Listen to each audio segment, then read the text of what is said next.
All right, all right. We are back at the Grit Won't Quit podcast studio in beautiful Belmar, New Jersey, my favorite place to be in the summer. We have a very special guest on today. We have Maria. How are you today? What's up, Tom? I'm doing great. Honored to be here. Awesome to have you. Thank you. You're a fan. You're enthusiastic about being here. You showed up 30 minutes early. Yep. I mean, it doesn't get better than that. Thank you. Well, I'm honored to be here. And, I was like, even though I'm just coming down 2 towns, the traffic in summertime. So I'm like, let me make sure I'm on time. And, we never usually do podcasts, but we have the interns here. We have Jenny here today. We have a full house. So you could say hi to the interns. They are going into senior year in college and oh my God, that ready is to so take on great. the world. I am so proud of them. I love this. I love mentorship. I think when someone interns, that is like the heartbeat of growth, right?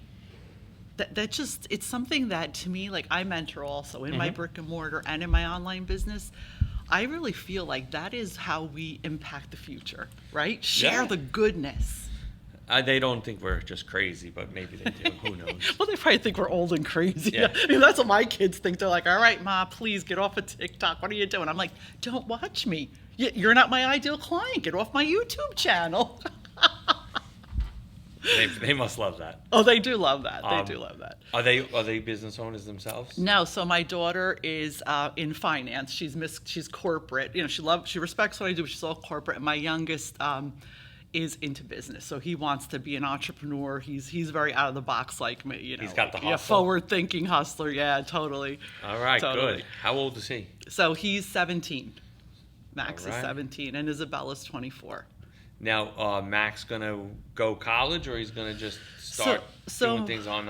I don't know. So Max is really into he works for me part time. He's really into learning. He's actually in 2 local other businesses. He's working for a pizzeria, kind of shadowing to see what that business looks like. He works on a local charter fishing boat. He helps out with the Mohawk, so we'll plug them too. They're right out of Belmar. Big Mohawk. Yeah. Cheers. So, he's really trying to find his way. So, and I always say to him, I said, you need to go sit with Tom. Maybe because he's into communications, all this stuff. So I'm all about I love youth, and I think anyone who wants to go into business, I started at 19.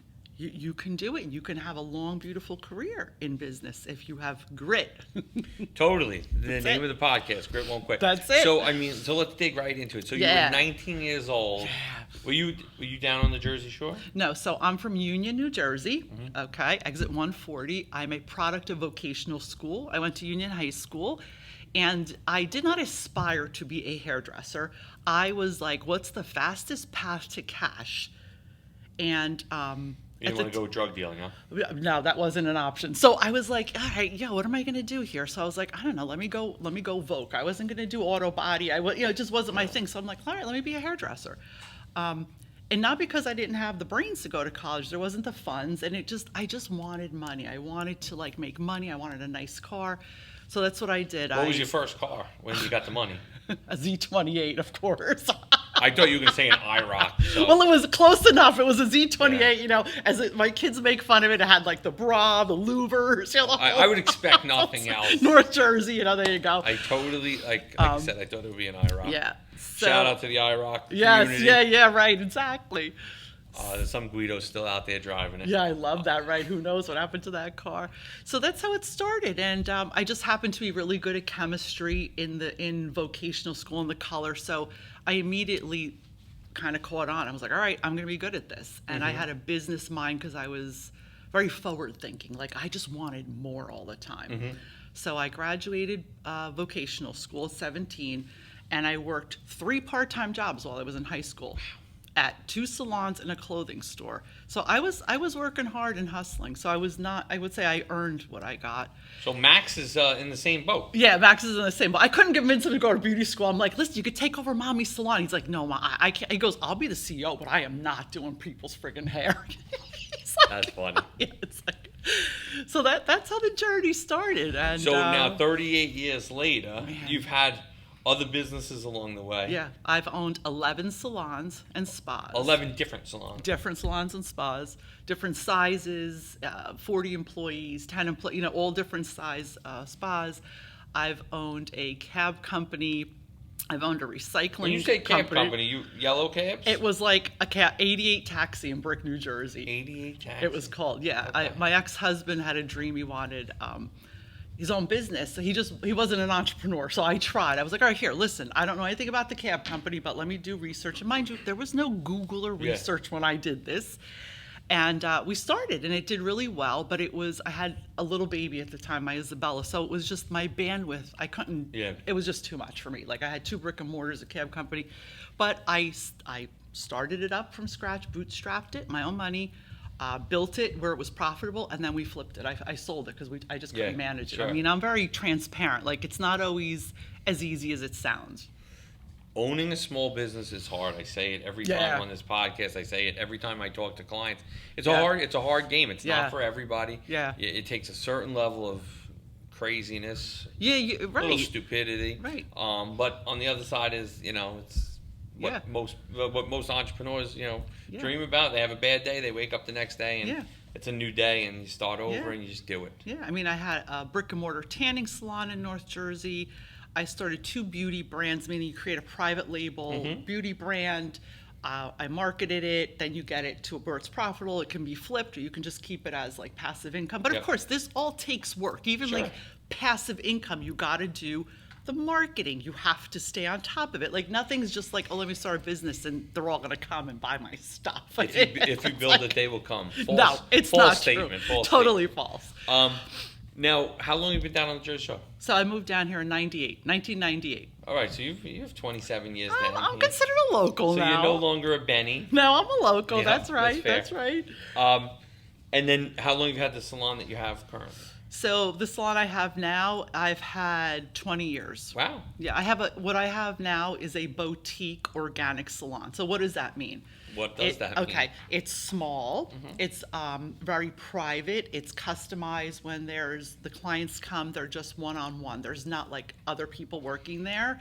So, and it's all organic and non-toxic products, which I went organic and non-toxic 20 years ago because of my own health issues, inflammatory stuff. So again, I'm a visionary, so I was like, all right, there was no organic stuff in the United States, so I started to order it from Italy, and I kind of created a movement, which now it's becoming trendy, so that's what makes it different. It's the organic holistic hairstylist in Manasquan, and awesome. It's one-on-one. It's very high touch. It's very personalized, and you get like therapy and a lot of love when you come and see me or my team. So it's awesome. That's great. Yeah. And you really like that now? So I love the boutique business style. Like I said, before we were recording, we were talking about evolving and innovating and being flexible. And that's all part of it. At one part in my career, I was like, you know what, do I really want a team of all these people? When things start not to feel aligned in your business anymore, I think you have to be honest with yourself and be like, sit down and be like, all right, what needs to change here? Does my business model need to change? Do I need to reinvent myself? Do I need to maybe change things like, we've always done it this way? But that's where... I hate that line. Oh my God. That's where businesses die. And by reinventing my brick and mortar salon, it actually tripled my revenue. It created a niche business, which is what I teach a lot to, is really niching down and the specialty, just like, I go to a special guy for a root canal. I go to the, expert for the heart. I feel business, when you're really niched, it gives people security of specialization. I mean, that's my take on it in business. So that's how I created the boutique business model. Awesome. Yeah. But now you have other businesses that are also that you spend some time on. Yeah, so I spend the least time in the salon because I have lovely people that work for me. I have a team, and my heart and soul is in my online business. So that's Maria Fontana Consulting. It's mariafontana.com, and it's a business consulting firm.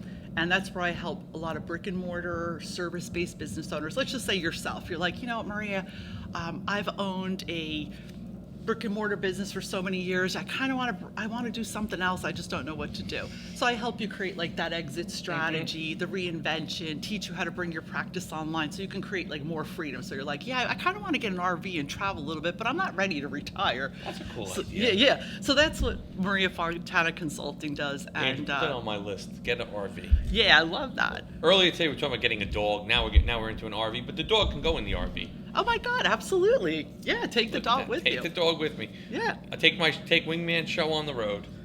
You really Grit could. won't quit in the RV. Yeah, I love that. All right. Well, that phase 2. We only have done. Once we get to 200 podcasts, then we'll look at the RV. Yeah. I've hit 200. I committed to it. Yeah. Again, imperfect action. I don't know. I didn't know what I was doing. It wasn't perfect. I'm like, how do you do this? Let me YouTube this. And I just started, and You love it? I love it, and I do great. And my podcast, I'm very transparent, guys, is not highly edited. I just record, and people love it because it's just me having a conversation like this. Same thing. Sharing the truth. What you see is what you get. Yeah. We're gonna, Andrew's gonna touch it up a little bit, but other than that, it's going out, and we'll send you some good. Make me look clips. good, Andrew. Make sure. He always makes people look good. I'm just still trying to get him to get rid of my gray hair, but We could do that. I know someone. You know somebody that could do that. Between you and Andrew, you guys can get that one done. Yeah, we could hook you up. Andrew, you haven't been shouted out this much in a podcast in a long time. I've heard your name more times than anything today. But keep going with it. So on this online stuff, so you're teaching other salon owners and business owners how to do the things that you've, through years of experience, through grit, through hard work and learning and never giving up and changing strategies along the way. Yeah. Like, do you find that a lot of people are stuck in their ways? I do. I find that a lot of people, they're just stuck in their own way because of old beliefs. We've always done it this way. If I change, I'll lose money. What happens if I lose that? Or I'm not good enough. Or the biggest one is they're afraid to get on camera. Well, you look good. Or how do you do that? And they're afraid of evolution. That one change. you just got to get right on. No, you just and I said to them, one. I go, you just got to own it. And if you feel like self-conscious, I slap on a few filters and I look 20 years younger, and I don't hide it. And who I cares? don't even put the filters on. No, I do. What you see is what you get. Who cares if it feels good? But I always, and this is where, they get stuck. But that's what I help them get through. So either if it's in the Salon Business School, which is like a business school for salon, spa, and wellness owners, or if it's in the Reinvention in my program, mariafontana.com, I really help them figure out how to get clarity. Like, what is holding you stuck in this mud? And most of the time, it's someone else's story. Yep. A belief. Something that you've embedded into your head that's not even friggin' true. And guess what? Things don't always go smooth. I've failed. I make mistakes. Part Who of the cares? process. You get up and you keep going. But anyone who's built wealth or is, again, successful, anyone that's built success, whatever that means to you, if it's monetary or just lifestyle, you gotta do the thing. Like, I'm all about soul and manifesting and energy and personal growth. But if you don't take action and actually do it, it ain't happening. I've started to follow you since you signed up for the podcast a couple of months ago. And you post a lot of stuff on social. And Thank you. Yes. You put it out there for people to see. Yeah, I love out there. that. Thank you. Well, because if you don't, and this is what has grown all my businesses, and especially online business, being authentic. Yep. If you meet me in person, am I any different than you saw online? No. You probably have more energy in person than you do online. Well, if I control myself a little more. So let me ask you another question, totally off the topic of Yeah, everything. totally. But I saw that you gave up drinking soda. Okay, so this is what I did. I gave up. why. All right, I'll tell you the whole thing. So I was suffering with a lot of crazy, like, autoimmune, inflammatory stuff. I have something, I don't even want to own it, but they call it Hashimoto's. It's an autoimmune disease of the thyroid. Okay. They're all inflammatory things. So let me just backtrack. When I got diagnosed with all this stuff, this is how my organic journey started. This is 20 years ago, or this is? This is going back about 17 years Okay. ago since I've been organic, okay? And my one doctor, make a long story short, he's like, well, what do you do for a living? And at the time, I was just a hairstylist and salon owner. He's like, oh, I wonder if it's the stuff you're using. Why don't you bring me some of the packages? All right. So this is how the journey started, where I went organic. Yeah. I tried to clean up what I eat. And I really didn't believe it at the time. I'm like, I don't know. Whatever. So, but I did. So over the years, I've always struggled with like my weight, and always struggled with feeling like garbage and being tired and all this body pain. So I started to become my own doctor. I'm like, I don't know, what do I feel better doing? Now, I'll just switch over here. I'm Italian. I'm born in this country, but I'm Italian. I speak Italian. I'm bilingual, and I have other businesses where I speak Italian that you don't even know yet. So, okay. When I go to Italy, because I have a house in Italy, I feel great. I eat what I want. I eat carbs. I drink wine. I mean, I do not limit anything, and I feel like $1 million. In Italy. Right. So I started to think over the years, I'm like, what the hell is it that I'm doing that's wrong? Is it the work? Maybe it is. I'm not doing work. Standing on your feet too long? Who knows? Standing, Right. the count, I don't know. So I just started to make little changes myself. So I was a big wine drinker. I love my wine. So last year I decided to cut even more because I just couldn't stand not feeling good. I got rid of the wine. I got rid of Splenda. I started just drinking Italian mineral water. I just started making little tweaks. Again, will I have a diet ginger ale once in a while because I friggin' love it? Yeah, I'm not like psycho. Yeah. Will I go and get myself like a cupcake? Yeah, because you gotta live. But I started just trying to get rid of anything, and my intuition is what guides it. And is it working? It's working. I feel like a different person. And the anti-inflammatory issues I are gone? stopped. Yep, it all healed. My blood work got healed. I just All cut out through cutting out simple things. simple things. Yeah, just simple things, like nothing crazy, nothing like severe. Because I need to have balance. That's like my personality. You can't tell me like don't do all this. But I'm like, all right, what can I remove? Like I took Nexium literally for 40 something years because I had heartburn every day. Cut the Nexium. I mean, I got rid of everything. Mind you, I have to eat like micro portions, which was really hard for me. Being Italian. Yeah, and everything. I like to eat. I mean, I'm not gonna lie. And so I made all these changes, but I also like to share my journey on social media because I found that people think that everything's perfect. Like when they see social media, they think your life is perfect. Like they don't know behind the scenes how hard you work. Yeah.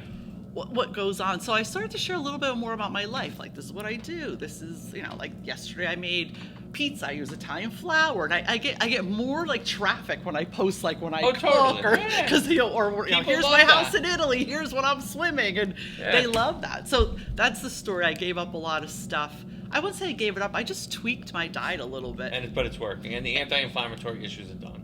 Yeah, I have no inflammatory issues. Again, I kind of healed myself. I sound a little crazy, but I worked.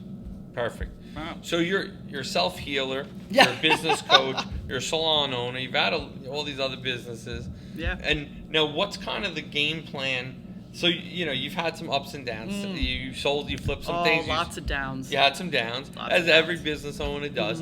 So, what's the game plan now? So you're 57. Yep. Where do you see some of these businesses going now? Like, your consulting practice, that's you either have to bring on someone that can replicate what you do, or that kind of goes when you go, when you sunset out of the business world. So what's kind of some of the game plan from now till when you want to slow it down? So I strategically created my online businesses with the end in mind. So, and a lot of people don't get this, but this is what I'm going to say. Every business you start, I believe, you should start with the exit plan. Which, a lot of people fight me on that. They're like, what are you talking about? I'm trying to start something. You think about, well, because what happens is like when you don't plan the exit, you wind up with a business that is not sellable. Fair. So even my consulting, I have built them where they're sellable, meaning there's team, there's SOPs. And if anyone doesn't know what an SOP is, it's a standard operating procedure, meaning it's your roadmap, like your book of everything, and making sure your team knows that. So I feel that what's in it for me, my online businesses are definitely going to be sellable, but I don't see myself selling them for a long time. I want to leave legacy for my children. So we'll see where that brings me. I plan on retiring to my house in Italy, and that's why I created an online business so I can work from anywhere. I'll laugh, like my clients who come to me, they're like, I want a balcony session, because I'll just sit on my balcony and like I'll do their call, and they just Where they love Italy? that. Reggio Calabria, tippy toe of the boot, right on the Mediterranean. Yeah. It's like beautiful. So that's where I see my businesses. In the brick and mortar, it'll be, flipped when the time is right. And again, my vision is always that someone who's in a mentorship will take on that legacy and continue the legacy of what built a 3-decade brand. Because my personal brand is what built these solid businesses, like just being loving. And it sounds corny, but this is the truth. Loving, over delivering, customer journeys that people are just blown away. They feel heard, they feel listened to, they feel served. And like I said, it sounds all like fluffy, but guys, in my opinion, where my success has come from is that customer journey and just really showing up authentically. I agree. I think it's a great way to go. And I think you have a great mindset about it. The hard thing, I totally get it. And in some businesses I think about the end first. Wingman, I never thought about the end first, and I never think about the end. I let things come to Wingman because, like, there's been multiple times where Wingman, there was a buyer that wanted to buy Wingman, and then for whatever reason it didn't happen, and now we're in the process of franchising, and that's going to be a different element. And then with that, when you get to 50 units, all of a sudden somebody, those famous 2 letters, private equity, PE pops up, and those kind of terms start coming around. But Wingman, I don't have an end in mind for, I own another business, and there is an end in mind for that, and there is an exit plan for that. But it's just, every business is a little different. And if you asked me probably 15 years ago when I started Wingman, I was like, I just wanted to help people. I wanted to do it better. And at that point, all I wanted to do was replace my paycheck that I was getting from my job. And I never thought we'd have 2 offices and we'd talk about franchising with 20 employees. But the idea was always, as long as I could just replace my job, I don't need to go work for somebody else, and I'll work for myself. And even when I first moved to New Jersey, and we lived in this little house, and I said to my wife, we're never going to have office space. So why don't we buy a bigger house so we could both have a home office in there, and we don't have to be on top of each other. And it's not. And we bought a bigger house, and then 6 months later, I was in an office. So there you go. It doesn't make sense. So with Wingman, I don't think about the end plan. The end plan's going to find me, and that's going to be just okay. And I love that, and that brings me to something I believe in, and is part of my brand and what I stand for. You have to allow your intuition, your soul, your GPS, your spirit, whatever you want to call it. Your inner knowing is what makes you make the best decisions. I agree. And there's a part of me with, I don't have children myself, but there's a part of me that with a legacy to let Wingman continue with a management team in there and let them just do their thing, and again, come up with some sort of compensation that when the time is right, like to sail off and I love that. And the same thing, the way I feel about my salon. Like I'm always obsessed with mentorship because I have 3 salons in North Jersey that over the years, the people I mentored wound up just literally sliding into that position. And it's like, that to me is legacy. That is because great. I've impacted people's lives. And it doesn't matter if they're your kids or not, because sometimes your kids aren't interested. So don't feel bad. So it's kind of interesting to see kind of where it goes and where it will go. And but whatever it is, it'll be right. And again, there's other businesses so that we can see Wingman. I love that. And same thing with you, Tom. I've been following you a while. The impact and the support. Like, again, we start our businesses to change lives. Like, it's like, how can I help you today? And that's another thing. Being of service, which sounds corny, but again, the more you're of service in a way that's like value driven, my businesses have exploded, and I deliver value. Like, people are like, well, you're giving all your shit away for free. How are people going to pay you? I don't buy into that. Now, why? They're going to want to talk to you more. The more that you give, the more that they want to ask questions. And again, I think you've figured it out because you've had successful businesses. So a lot of people want to. I know there's been times where coaches have come to me and said, "Oh, we'll scale you up to the next level." And I say, well, like, what What does that look what know-how do you have in my business? My business is unique. My business is people are buying me as the wingman. Like they're not buying just, they can go online and get a piece of paper printed cheaper. They can go online and get a website done cheaper.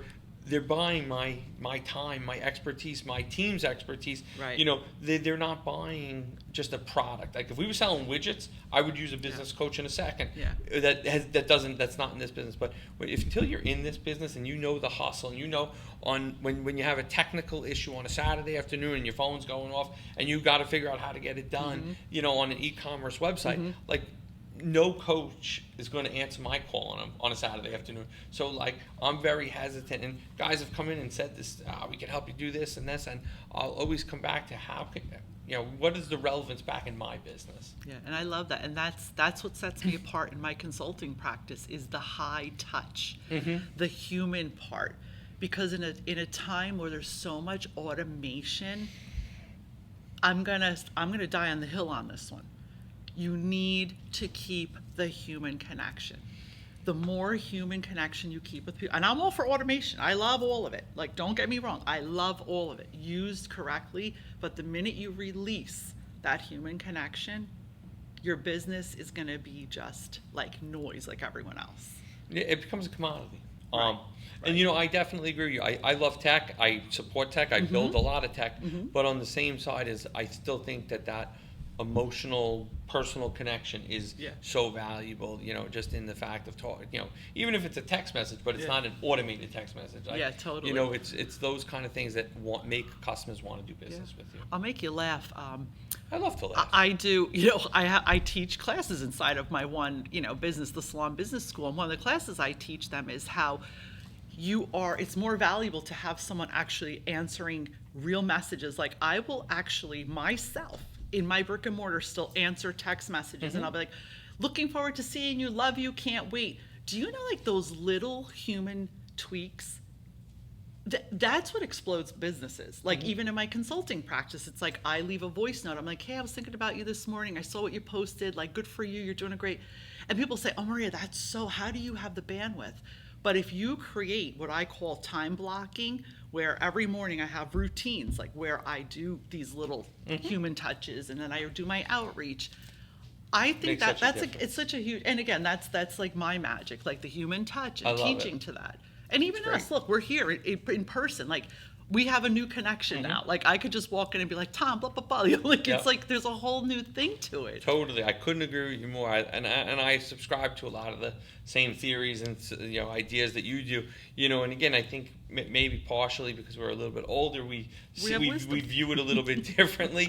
But I think that, you know, tech used with human interaction is the best. I love that. As the best course of action at this point in time. And, you know, we're not going to change that. You know, at Man Scrum, we have someone that answers our phones 8:30 to 5 every day. Because I don't want to lose that. There's too many companies like in similar industries that they just don't, you know, it goes to voicemail or they say text us.